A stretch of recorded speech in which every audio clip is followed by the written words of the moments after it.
ఈ భూమి మీద ఇంతవరకు ఎవరూ చెప్పలేదు నీకు దీర్ఘాయుష్ ఇస్తానని. కానీ మన యేసయ్య చెప్తున్నాడు, నువ్వైతే ఎప్పుడైతే నా యొక్క ఆజ్ఞను హృదయపూర్వకంగా గైకొంటావో ఆ గైకొంటే చాలయ్యా, నేను నీకు దీర్ఘాయుష్ అదొక్కటే ఇచ్చి ఊరుకుంటానంటలేదు. దాంతోపాటు ఎన్ని ఫ్రీ ఆఫర్లు చూడండి. దీర్ఘాయుషును సుఖ జీవంతో. దీర్ఘాయుష్ ఒకటే ఉండనుకోండి, షుగరు, బీపీ, నానా జబ్బులు, నానా యాగి ఇవన్నీ ఉంటే దీర్ఘకాలం బతకడం వేస్ట్ కదా. పాపి చిరాయువు అని చెప్పి మనకు ఒక సామెత ఉంది. అలా ఉంటుంది. అంటే పాపం చేసేవాడు ఎక్కువ కాలం బతుకుతాట. అలా కాదండి. హాయిగా బతికినంత కాలం కూడా ఆనందంగా, ఆరోగ్యంగా, సంతోషంతో, సుఖంతో జీవిస్తారంట. ఎప్పుడు అంటే మనం ఎప్పుడైతే దేవుని ఆజ్ఞలు గైకొంటామో అప్పుడు అని స్పష్టం చెప్తున్నది.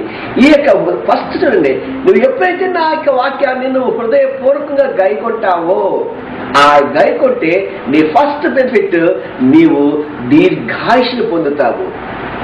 దీర్ఘాయుష్ కాకిలాగా చిరకాలం బతకటమే కాదయ్యా, ఆ బతకటంలో కూడా నువ్వు ఎలాగుంటావంటే సుఖ జీవాన్ని ఇస్తానంటున్నాడు. ఫస్ట్ దీర్ఘాయుష్ ఇవ్వటమే కష్టం.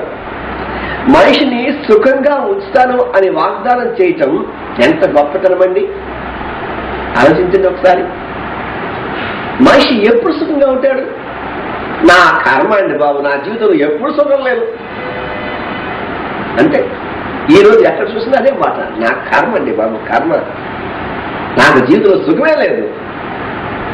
కానీ దేవుడు అంటున్నాడు, ఎప్పుడైతే నువ్వు నాకు ఆజ్ఞలు గైకొంటావో అప్పుడు నేను నీకు సుఖ జీవాన్ని ఇస్తానంటున్నాడు. దేవుడి స్తోత్రం. అంతేకాకుండా ఈ రెండుతో ఆగిపోయే దేవుడు కాదండి.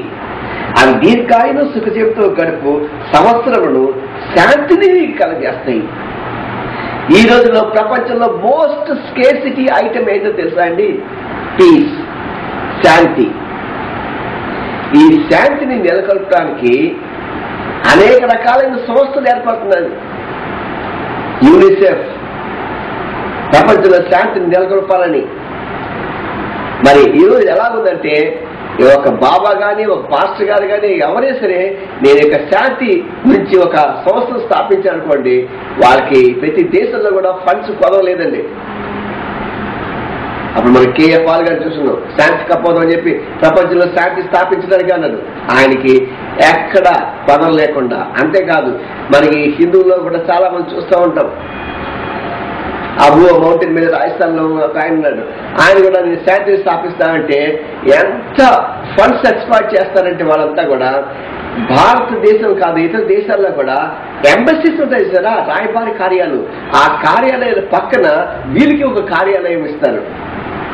అంటే ప్రతి దేశంలో ఎంబసీ పక్కన ఒక 1000 గజాలు 2000 గజాలు స్థలాన్ని మీరు ఫ్రీ చేస్తారు. ఎన్ని కోట్ల రూపాయలండి. శాంతి కోసం ఎవరు చూడరు.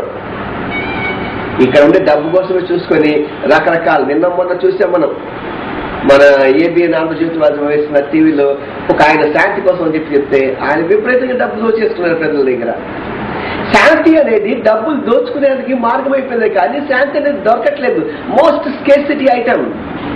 ప్రపంచాల మధ్య శాంతి లేదు, సంఘాల్లో శాంతి లేదు, దేశంలో శాంతి లేదు, రాష్ట్రంలో శాంతి లేదు, ఇళ్లలో శాంతి లేదు, చర్చిల్లో శాంతి లేదు, గోళ్ళల్లో అసలు లేనే లేదు.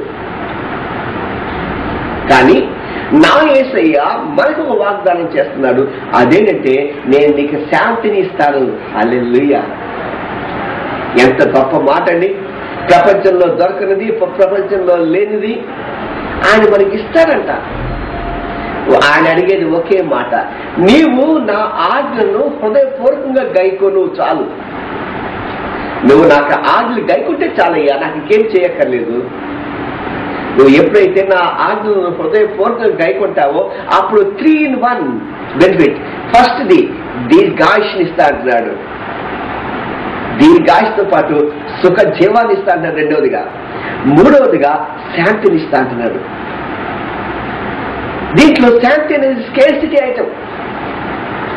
దీర్ఘాయుష్ను ఏ మందు, ఏ డాక్టరు, ఏ ఇన్సూరెన్స్ పాలసీ చేయలేనిది. సుఖ జీవాన్ని ఇస్తా అంటున్నాడు. ఈరోజు ఎవరికి సుఖం లేదండి. కోటీశ్వరులు వాళ్ళకి సుఖం లేదని చెప్తున్నారు. ఏం సుఖం అండి బాబు మాకు? ముఖ్యమంత్రులు ఉన్నారు, రాజకీయ నాయకులు ఉన్నారు. ఏదండి అధికారంలో ఉన్నప్పుడు ఏదో సంపాదించేసావు, కోట్లు సంపాదించామని తర్వాత మేము బయటకు వచ్చేసిన వెంటనే మాకు అధికారం పోయిన వెంటనే సిబిఐ విచారణ చేసి మా కోట్లను లాగేసుకుంటున్నారండి, జైలు పాలు చేస్తారండి అంటారు రాజాలంటే వాళ్ళు.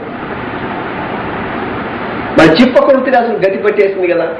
పాపం సుఖం ఏముంది? దోచుకున్నాడు అంతా కూడా దోచుకున్నారు. మరి రేపొద్దు మన రాష్ట్రంలోకి ఎంతమందికి ఆ చిప్పకొడి ప్రాప్తం ఉందో తెలియదు. ఎక్కడ ఉంది సుఖం? కానీ నా యేసయ్య దగ్గర సుఖం ఉంది. ఆయన ఏమంటున్నాడంటే, ఎప్పుడైతే నువ్వు నా ఆజ్ఞలు హృదయపూర్వకంగా గైకొంటావో.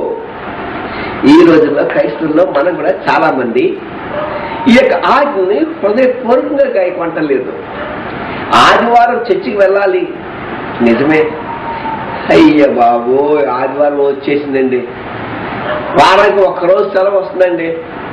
ఆ సెలవు రోజున మేము చర్చికి వెళ్తే మా పాస్టర్ గారు 3 గంటల సేపు వాక్యం చెప్తాడు. ఏంటండి 3 గంటల వాక్యమా?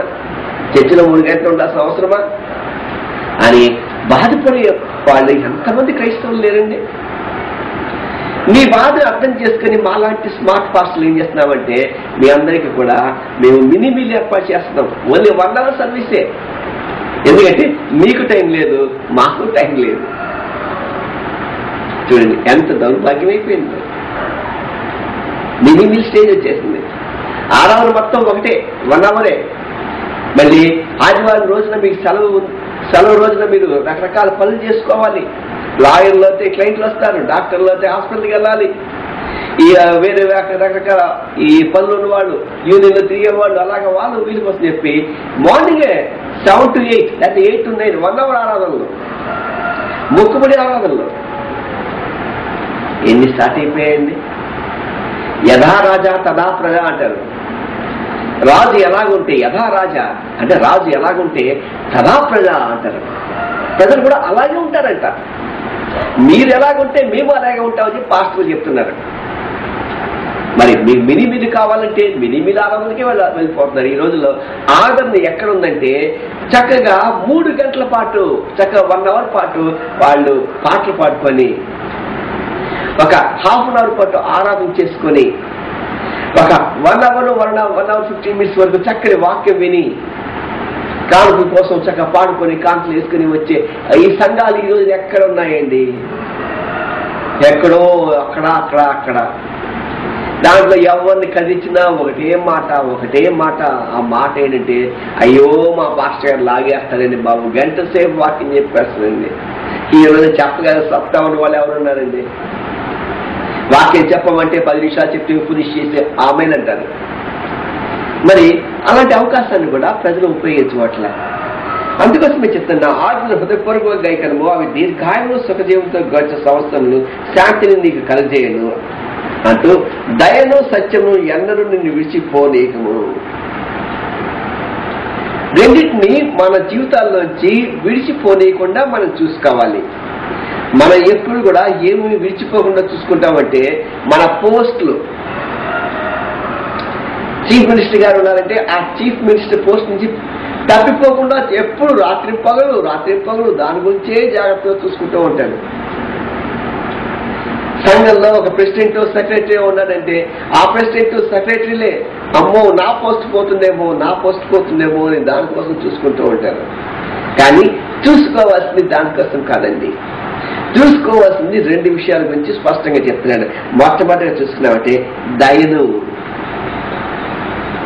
మనిషి స్పందించాలి, మనిషికి దయ కలిగి ఉండాలి. దయ లేని మనిషి వేస్ట్.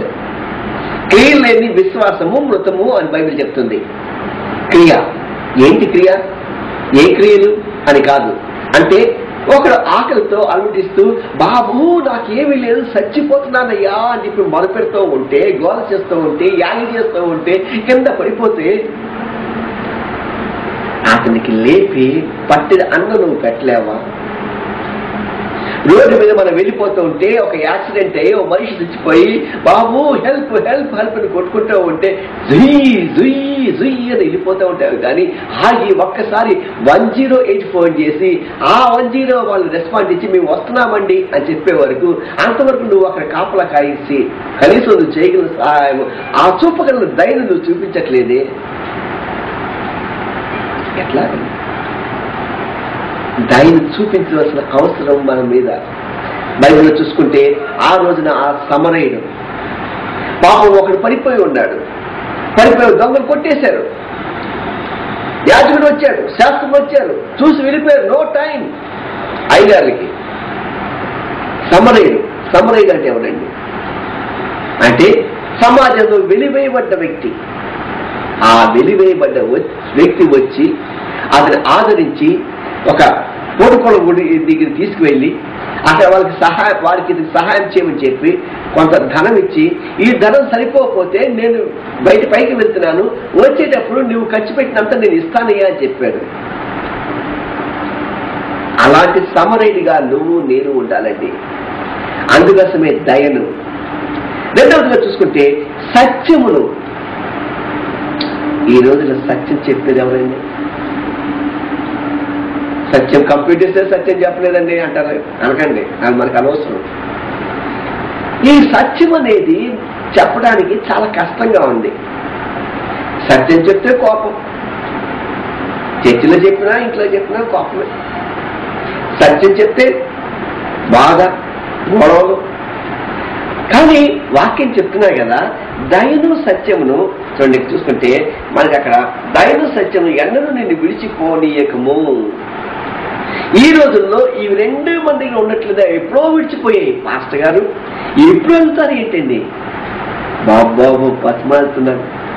ఒకవేళ కనుక విడిచిపోతే ఆ దయను దయా దయా రా రా నా హృదయంలో ఉండు అని చెప్పి ఆ సత్యాన్ని కూడా మళ్ళీ ఒకసారి పిలిచి సత్యమా రా రా రా అని చెప్పి ఆ సత్యాన్ని తిరిగి మన నాక మీద పెట్టుకుందాం. ఈ ఉదయకాల సమయంలో దేవుడు మీతోనూ నాతోనూ స్పష్టంగా మాట్లాడుతున్నాడు. ఆయన మనకి దీర్ఘాయుష్ని ఇస్తా అంటున్నాడు, సుఖ జీవం ఇస్తా అంటున్నాడు, మన జీవితాల్లో శాంతిని ఇస్తా అంటున్నాడు. అంతేకాకుండా మన జీవితాల్లోంచి దయను సత్యంని విడిచిపోనీయకుండా చూసుకోమంటున్నాడు. మరి అలాంటి దేవుడికి మనం లోబడి ఈ పని చేద్దామా? మీకు అనేక సార్లు చెప్పాను నేను, ఈ కార్యక్రమం మీరు మీ కుటుంబ సభ్యులతో కలిసి చూడమని. మరి ఈ కార్యక్రమాన్ని మీ కుటుంబ సభ్యులతో కలిసి చూస్తున్నారా? చూస్తుంటే ఆ యేసు మిమ్మల్ని ఆస్వాదించిన కాక. ఒకవేళ చూడకపోతే కనీసం రేపటి నుంచే సరే ఈ కార్యక్రమాన్ని కుటుంబ సభ్యులు అంతా కలిసి చూడండి. అవకాశం ఉంటే మీరు అనేక మంది చెప్పండి, గుడిగంట టీవీలో ఈ సామెతల గ్రంథము ప్రతిరోజు వస్తున్నది, ఆ కార్యక్రమాన్ని చూడండి, అది మన కుటుంబానికి ఆశీర్వాదము అనే సంగతి అనేక మంది తెలియచేయండి. దానివల్ల కూడా మిమ్మల్ని దేవుడు ఆశీర్వదిస్తాడు. మూడవదిగా మరి ఇన్ని చేస్తున్న మీరు గుడిగంటలకి కానుక పంపించడం మర్చిపోతున్నారా? మీరు ఫోన్ చేయండి చాలు, మేము మీ దగ్గరికి వస్తాము. మరి ఇంత ప్రయాసపడి మీ అందరూ తెలుసు, తెల్లవారుజామున 3 గంటలు లేచి 4 గంటల వరకు ప్రిపేర్ అయ్యి 4 గంటల నుంచి 5 గంటల వరకు షూట్ చేస్తున్నాం. ఇప్పుడు మా టీవీలో సమయం చూసుకుంటే 4:35 అయింది. ఇంకో 5 నిమిషాల్లో ఇది క్లోజ్ అవుతుంది. మరి ఇంత ప్రయాసపడి తర్వాత మేము దీన్ని ఎడిటింగ్ చేసి దాన్ని సిడీగా మార్చడానికి 1 అవర్ పడుతుంది. 6 అయిపోతుంది. 6 గంటలకల్లా దీన్ని తీసుకొని మీడియా విజన్ ఆఫీస్కి వెళ్ళి అక్కడ కంప్యూటర్లో పెడుతున్నాం. 7 గంటలకల్లా ఈ కార్యక్రమం మీకు వస్తున్నది. నేను ఇంత శ్రమ పడుతున్నాను, ఇది నా వ్యక్తిగత శ్రమ, ఓకే, నో ప్రాబ్లం. మీకోసం, నా యేసయ్య కోసం ఎంతైనా శ్రమ పడతాను. కానీ ప్రతి నెల మీడియా విజన్ వారికి నేను ధనం చెల్లించాలి. నేను డబ్బు కట్టకపోతే వాళ్ళు ఒక్క క్షణం కూడా ఈ కార్యక్రమాన్ని ప్రసారం చేయరు. 6 సంవత్సరాల నుంచి ఈ కార్యక్రమాన్ని ఒంటరిగా బాధ్యత మోసి నేను కడుతున్నాను. మరి ఈ యొక్క బాధ్యతని పంచుకోవాల్సిన అవసరం మీ మీద లేదంటారా? ఎందుకంటే విశాఖపట్నం ప్రజలు చాలా మంచివారు. ఇలాంటి మంచివారు ఇలాంటి కార్యక్రమాన్ని స్పాన్సర్ చేయడం మూలంగా మీ జీవితాలకి మరింత ఆశీర్వాదం వస్తుంది. కాబట్టి మర్చిపోకండి, ఈ సేవ మీ మధ్య ఉంది. మీరు ప్రతిరోజు చూస్తున్నారు, ఎక్కడెక్కడికో ఎన్నో వేల రూపాయలు పంపిస్తున్నారు. కానీ మీ కళ్ళ ముందు జరుగుతున్న ఈ పరిచర్యని మీరు ప్రోత్సహిస్తే దేవుడు మిమ్మల్ని 100